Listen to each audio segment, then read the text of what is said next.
que es muy familiar para nosotros, no solamente para los niños, sino también para nosotros. Y es: espejito, espejito, ¿quién es la más bella?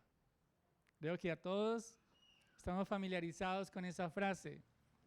Pertenece al cuento de Blancanieves, de los hermanos Grimm, muy famoso.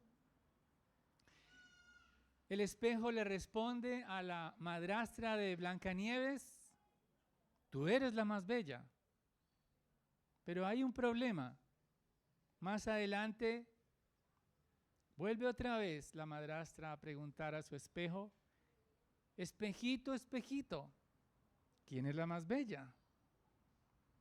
Y le responde: eras la más bella, porque Blancanieves ahora está en el primer lugar.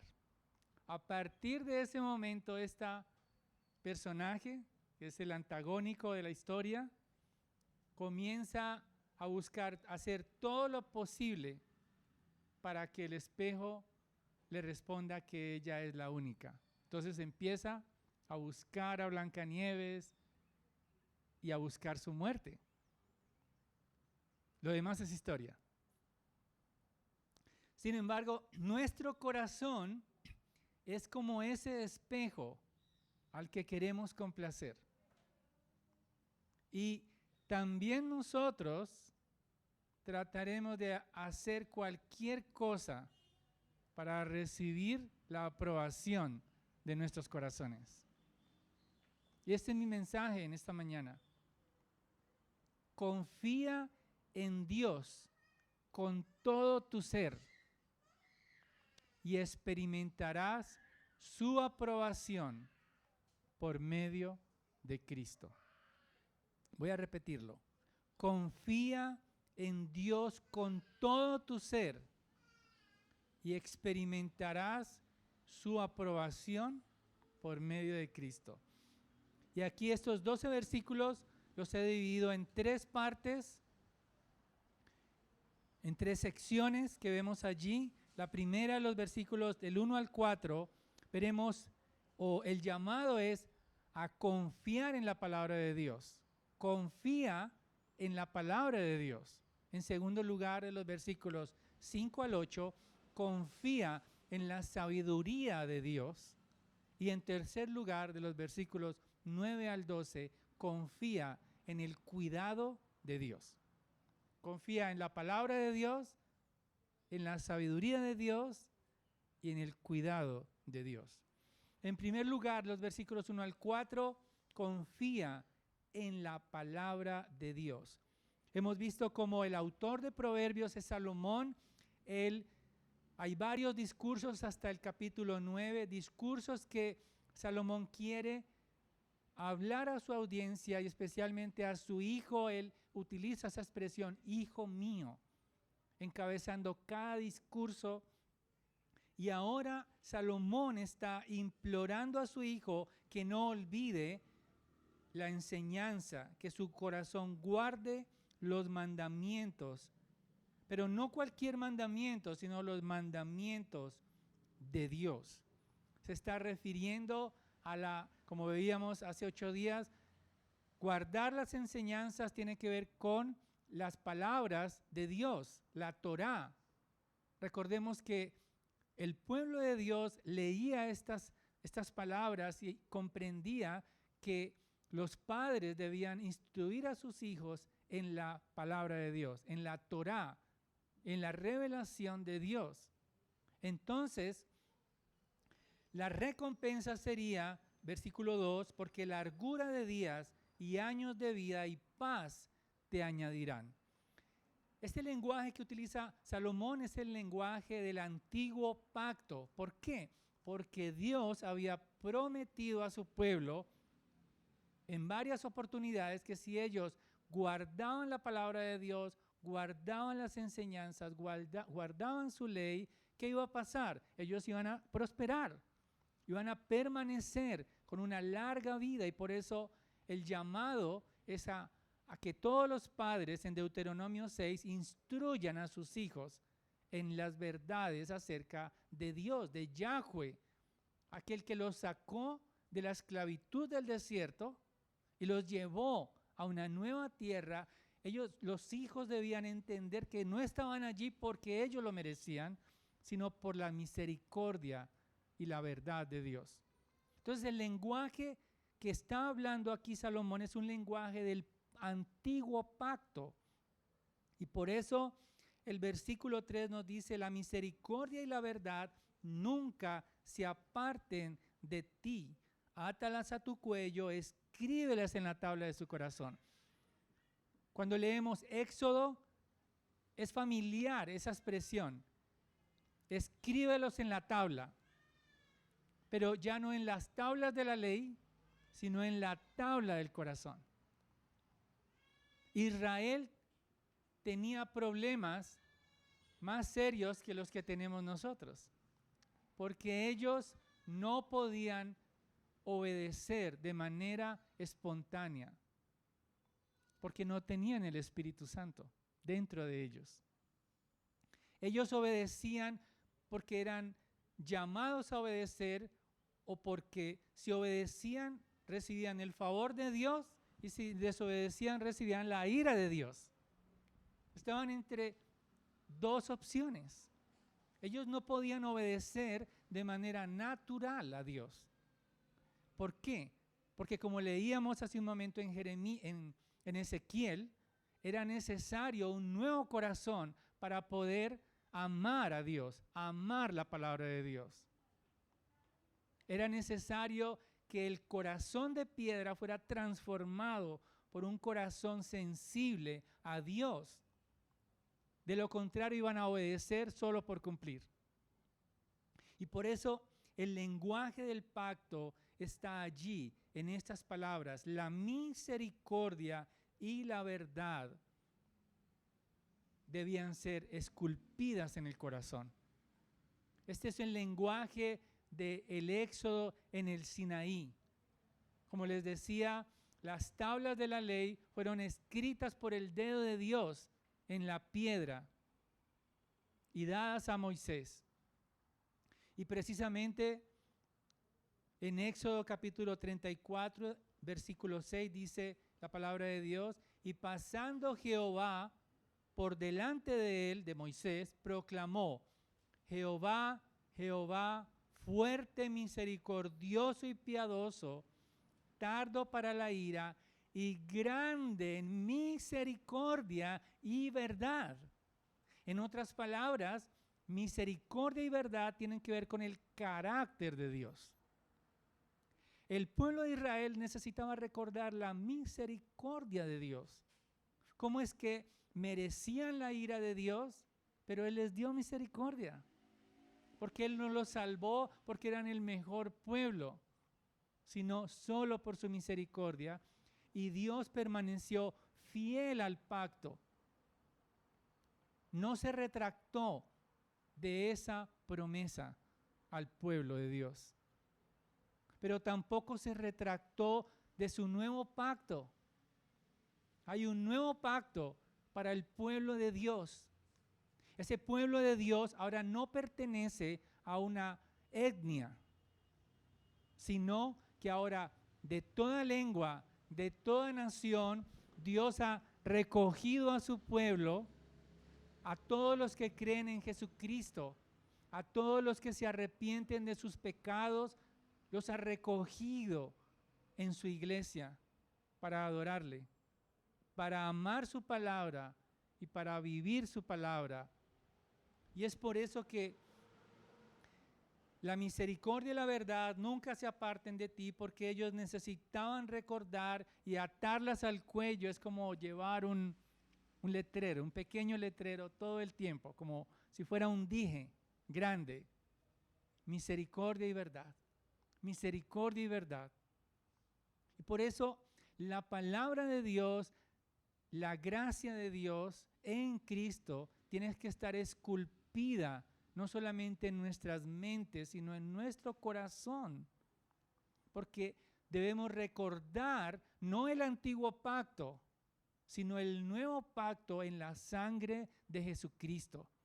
Porque ahora fuimos aceptados por la misericordia de Dios que fue expresada en la cruz.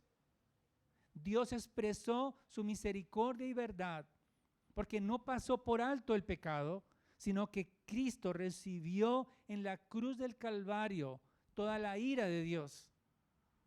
Y por eso, Él ahora, como cantábamos, hizo ese intercambio glorioso para darnos su justicia a nosotros.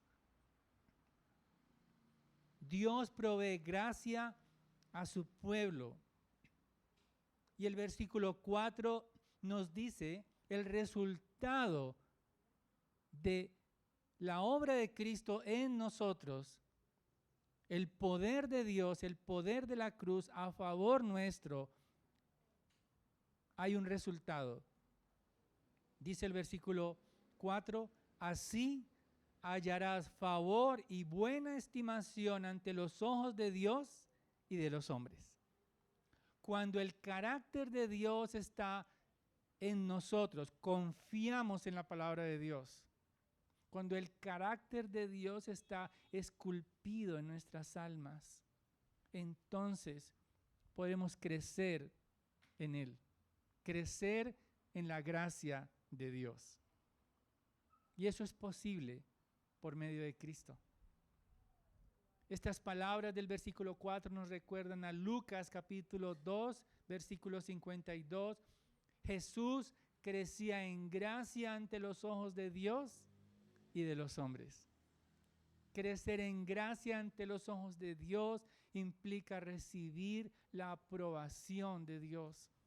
Más adelante el Señor Jesucristo, cuando fue bautizado, el Padre dice: este es mi Hijo amado, en quien tengo complacencia.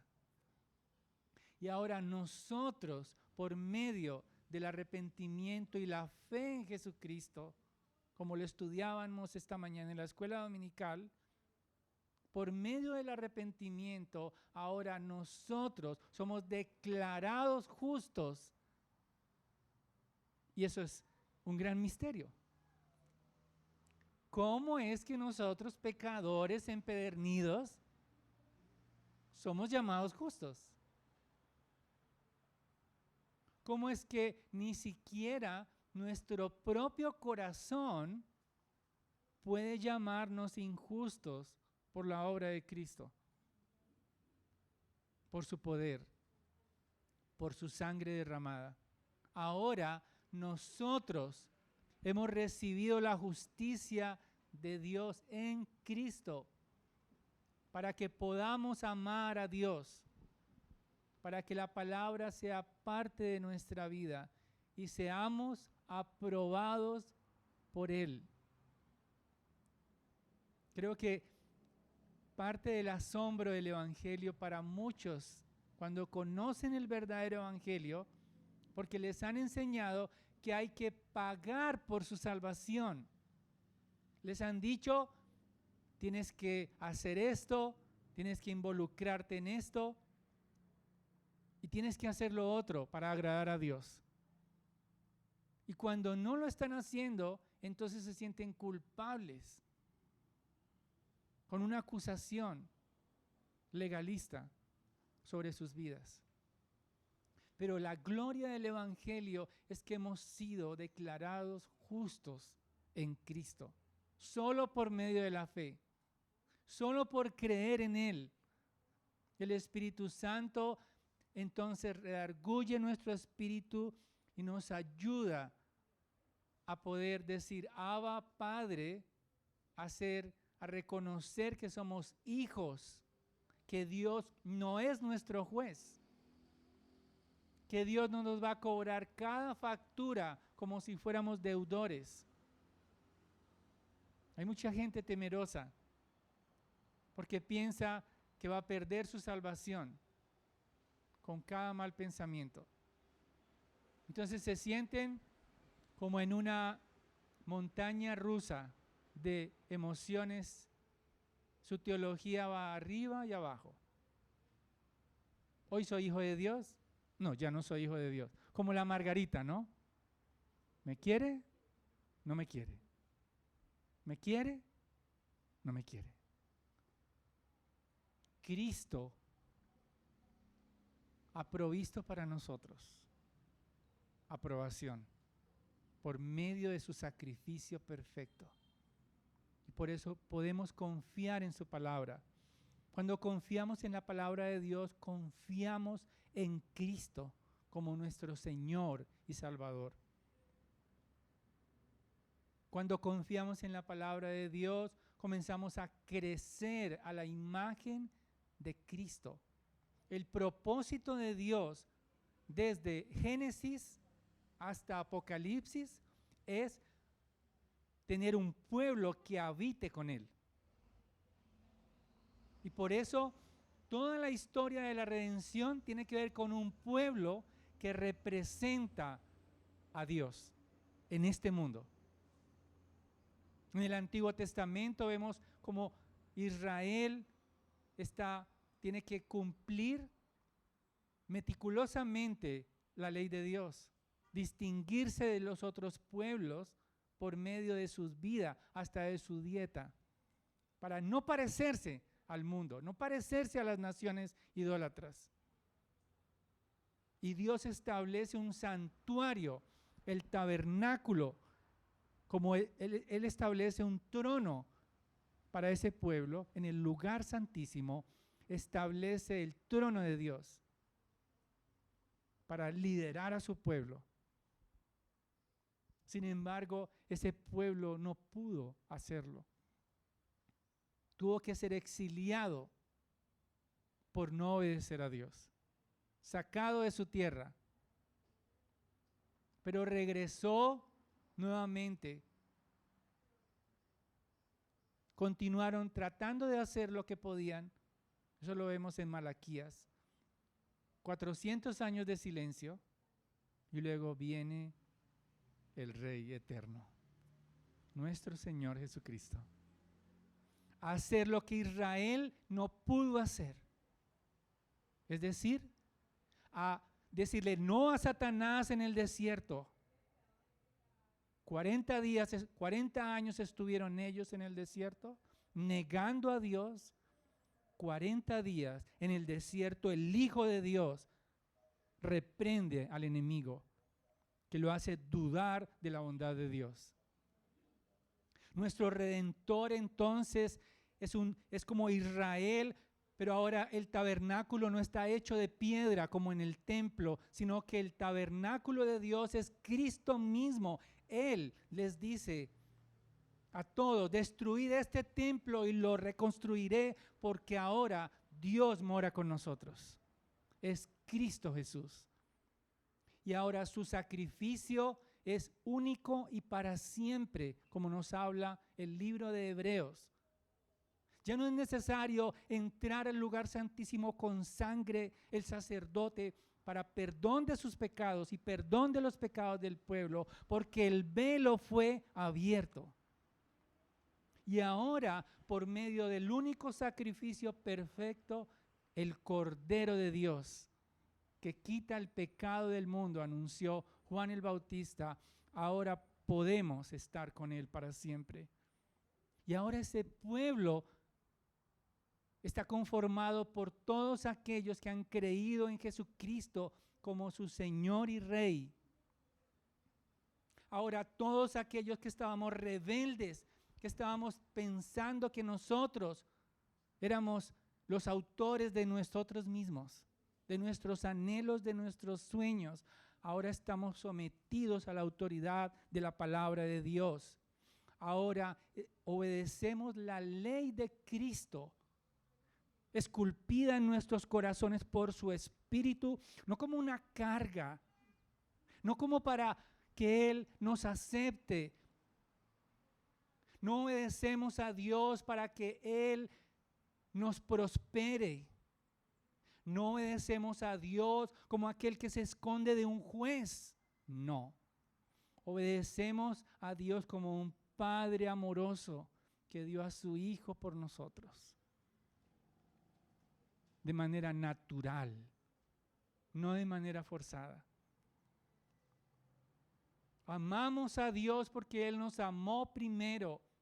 Obedecemos a Dios porque Cristo nos capacita para obedecer, porque todos los deseos por el pecado ahora nos satisface Cristo. El deseo por mentir, ahora nuestro anhelo es la verdad y asumir las consecuencias de la verdad. Ya no tenemos el deseo inmoral de entregar nuestros cuerpos a cualquiera, porque ahora Cristo satisface nuestras almas. Es el motivo de nuestro amor, es Él. Satisface profundamente las necesidades de ser aceptado por otros, porque ahora Cristo nos ha dado aceptación. Confía en la palabra de Dios. Confía en Dios con todo tu ser y experimentarás la aceptación y la aprobación por medio de Cristo. Pero en segundo lugar, los versículos 5 al 8, no solamente el llamado de Salomón es a confiar en la palabra de Dios, sino confía en la sabiduría de Dios. Dice el versículo 5, confía en el Señor con todo tu corazón y no te apoyes en tu propio entendimiento. Es un llamado a creer que la voluntad de Dios es buena, que no nos está robando algo mejor. Nuevamente, la misma estrategia de Génesis capítulo 2 está funcionando en este tiempo. ¿Y cuál es? Dios te está ocultando algo. Dios te está quitando algo. Dios no se está quitando nada, está ofreciendo a su Hijo. La voluntad de Dios es buena y eso, al confiar en Dios de todo nuestro corazón, entonces podemos descansar en Él, reconocerlo en todos nuestros caminos, dice el versículo 6, y Él enderezará tus sendas. En otras palabras, reconocer a Dios en todos nuestros caminos significa someter nuestra vida al señorío de Dios. No solamente en el tiempo del servicio dominical, no solamente cuando hacemos nuestro devocional matutino, vespertino o todas las modalidades. No solamente cuando estamos delante de otros para mostrar nuestra piedad, sino en la intimidad de nuestro corazón. Sabemos que hay un rey en los cielos que está mirando nuestro corazón. Y entonces, cuando somos invitados a hacer trampa, recordamos que hay un rey en los cielos. Eso es confiar en la sabiduría de Dios y no apoyarse en nuestro propio entendimiento, porque si no confiamos en Dios, entonces este mundo nos va a seducir y va a tratar de remover la verdad de Cristo. Pero la expresión que tenemos aquí en el versículo 6, y Él enderezará tus sendas, significa que Dios, cuando confiamos en Él, Él va removiendo los obstáculos, como un bulldozer, pero no la máquina. ¿Todavía le llaman así? Una máquina que va aplanando, va hacia adelante y nada la detiene, limpiando, aplanando el camino por donde construyen una vía. Hermanos, cuando confiamos en Dios, Él va a remover todos los obstáculos que te impiden amarle, que te impiden obedecerle. Si todavía hay secuelas en tu corazón de idolatría, Él las va a remover. Si todavía hay secuelas de falsa enseñanza, Él las va a remover. Si todavía hay secuelas de legalismo, todavía, o quizás dudamos de la bondad de Dios hacia nosotros. Él va a remover todos los obstáculos para que puedas congregarte, para que puedas ser parte de su pueblo. Él va a remover todo lo que esté obstruyendo la comunión con Dios. ¿No es eso maravilloso? Él va a quitar, a enderezar tus sendas, es decir, a limpiar tu camino para que le ames, para que le obedezcas. Dios no va a estar tratando de estorbarte la obediencia. Él, como dice la palabra en Corintios, siempre va a dar un camino alterno al pecado. Cuando alguien es tentado, no piense que es tentado de parte de Dios, porque Él es bueno, sino que siempre dará una salida para poder adorar a Dios. Versículo 7, no seas sabio en tus propios ojos, teme al Señor y apártate del mal, y será medicina para tu cuerpo y alivio para tus huesos. R.C. Sproul dice lo siguiente respecto a ese versículo: esto contradice la idea humana de que la mente con el intelecto y la razón es capaz de alcanzar una verdadera comprensión de la realidad sin depender de la revelación de Dios. La única manera de comprender nuestra realidad es por medio de la sabiduría de Dios y su palabra. Todos aquellos que rechazan la palabra de Dios, por más intelectuales que sean, por más estudios que tengan, por más profesionales que parezcan, son necios e insensatos. Porque van a usar su intelecto para oponerse a Dios y lo van a hacer de manera frustrada, porque jamás nadie le ganará a Dios. Porque Dios es sabio y los humillará. Dice el Salmo 2. Él se reirá de todos aquellos que se rebelan contra Él, contra Cristo. Los destruirá como vasija de alfarero. Todos los que se oponen a Él. Alguna vez alguien me preguntó, bueno, pero ¿cómo le hablo a mi profesor en la Universidad del Señor? Porque creo que tiene un doctorado. Sencillo, le dije. Dile que es un pecador. Se ofenderá. Y tratará de poner sus estudios como justicia para él. Y entonces le dirás, tu justicia será quemada. Pero si aceptas a Cristo como tu rey, te sometes a Él, entonces serás librado del pecado. Es sencillo.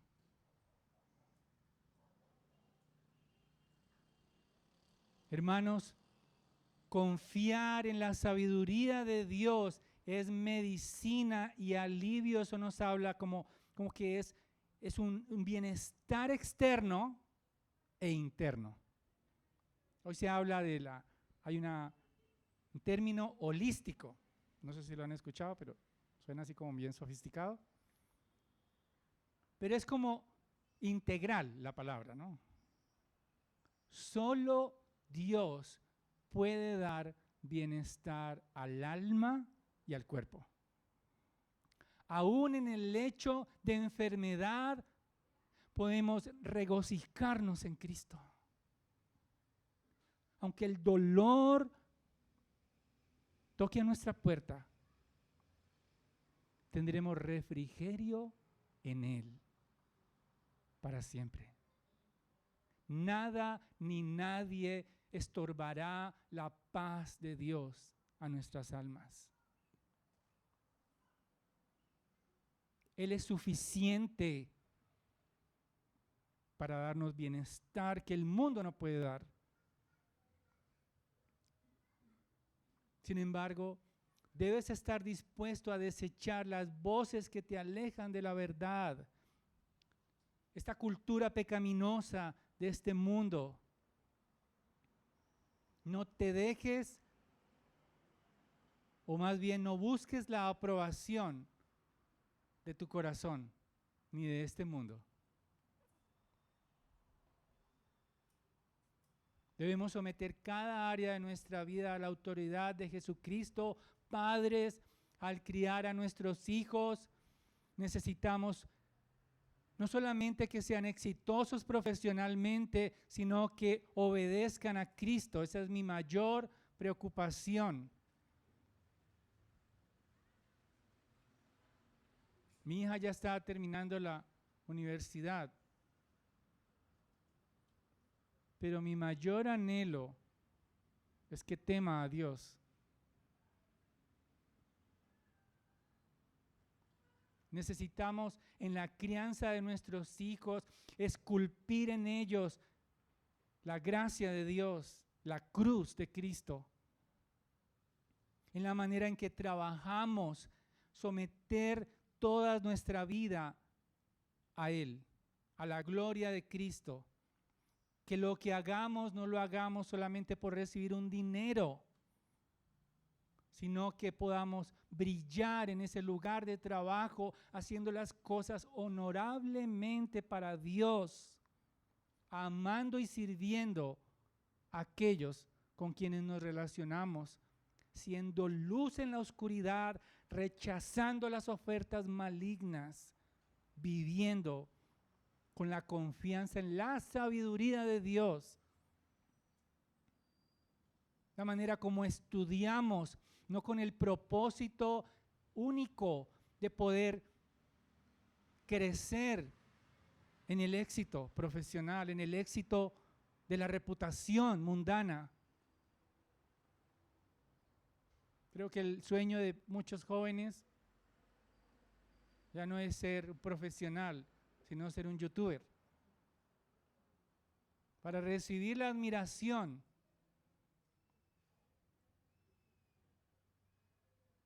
hay muchos que son, bueno, no tantos, dan algunos consejos de cocina, son rescatables, pero están centrados en ellos mismos. No permitas que la cultura pecaminosa de este mundo sea tu fuente de sabiduría. La palabra de Dios es suficiente. Y finalmente, no solamente hay que confiar en la palabra de Dios, confiar con todo nuestro corazón en la sabiduría de Dios en cada área de nuestra vida, sino también confiar en el cuidado de Dios. Versículo 9. Honra al Señor con tus bienes y con las primicias de todos tus frutos. Entonces tus graneros se llenarán con abundancia y tus lagares rebosarán de vino nuevo. Ahora, debo aclarar que aquí esto no es una promesa.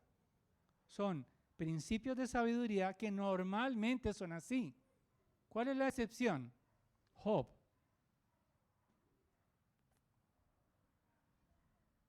Porque Job fue justo, aunque lo despojaron de todo. Siguió siendo justo. Entonces, los proverbios son principios, no son promesas que sí o sí, no es un cheque en blanco para nosotros. No. Y esto está también, como todo el libro de proverbios, en un lenguaje del pacto. ¿Por qué? Honra al Señor con las primicias, con los bienes.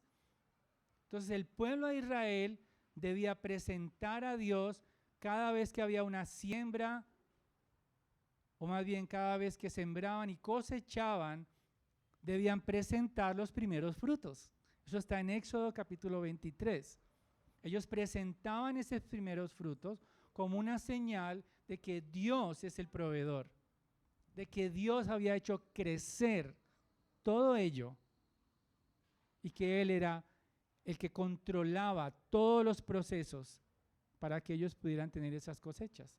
El agua, la lluvia, todo le pertenece a Él. Entonces, Dios ordenó eso como una manera de ofrecer a Él la gloria por lo que habían recibido en cosechas. Esta gratitud del pueblo de Israel es lo que vemos allí. Entonces tus graneros se llenarán con abundancia.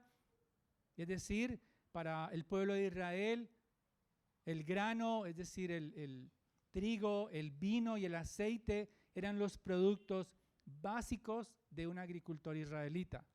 Entonces, ver los graneros llenos, los lagares, es decir, donde se aprisionaba el vino, se pisaba literalmente y luego había como una hendidura donde bajaba a otro lugar ese jugo de la uva al lagar.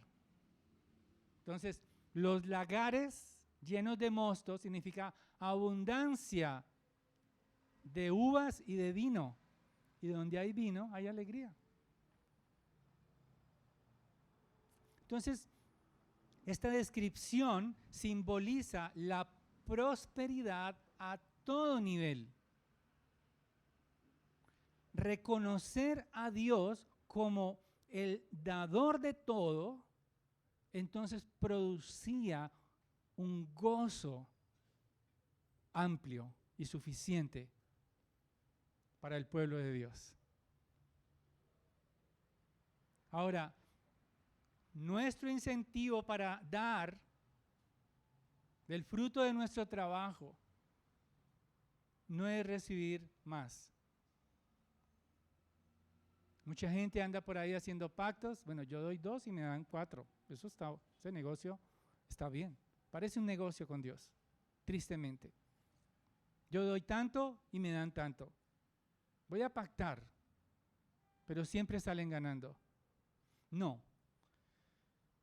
Nosotros queremos participar con nuestras ofrendas a Dios para demostrar la generosidad con que Dios nos ha tratado.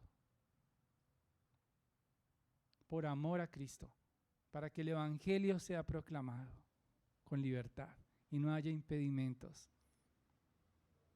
Para que los que predican el Evangelio vivan del Evangelio. Para que la palabra de Dios llegue a otros lugares. Para que se planten iglesias sanas que prediquen a Cristo. Ofrendamos porque confiamos en la obra redentora de Cristo que fue entregado como ofrenda grata a nosotros. Entonces no damos con tristeza, sino con alegría, en gratitud a Dios, porque reconocemos que Él es el dueño de todo lo que recibimos, sin pesar. Sin pensar que se me descompletó el viaje o se me descompletó la alacena. No queremos que eso suceda. Pero porque si hay necesidades que no están cubiertas, como iglesia queremos actuar. ¿Sí? O sea, no queremos que alguien esté tan necesitado que ofrende y no tenga el sustento. No queremos eso. Queremos actuar cuando eso suceda como iglesia, como ministerio de misericordia. Pero si Dios ha sido fiel con nosotros, podemos confiar en su cuidado. Finalmente, versículo 11 y 12 dice: Hijo mío, no rechaces la disciplina del Señor, ni aborrezcas su reprensión, porque el Señor ama a quien reprende, como un padre al hijo, en quien se deleita. Confiamos en el cuidado de Dios, aunque nos aplique disciplina. Israel fue disciplinado por Dios por su idolatría. Vemos en el libro de Jueces cómo a medida que ellos adoraban dioses falsos, ¿qué pasaba? Sus enemigos estaban contra ellos. En la época de Sansón, los filisteos controlaban el grano. Es la disciplina de Dios. Y la disciplina de Dios llegó a su clímax con el pueblo de Israel cuando fue exiliado por Babilonia, por no confiar en Dios. Sin embargo, ese trato de Dios, de su disciplina, no es para destruirnos, sino para ser tratados como hijos. Dice Hebreos capítulo 12, versículos 7 al 8. Si soportáis la disciplina, Dios os trata como a hijos, porque ¿qué hijo es aquel a quien el Padre no disciplina? Pero si os deja sin disciplina, de la cual todos han sido participantes, entonces sois bastardos y no hijos. O sea, ser disciplinado por Dios es una muestra del amor y del cuidado de Dios hacia nosotros, su pueblo.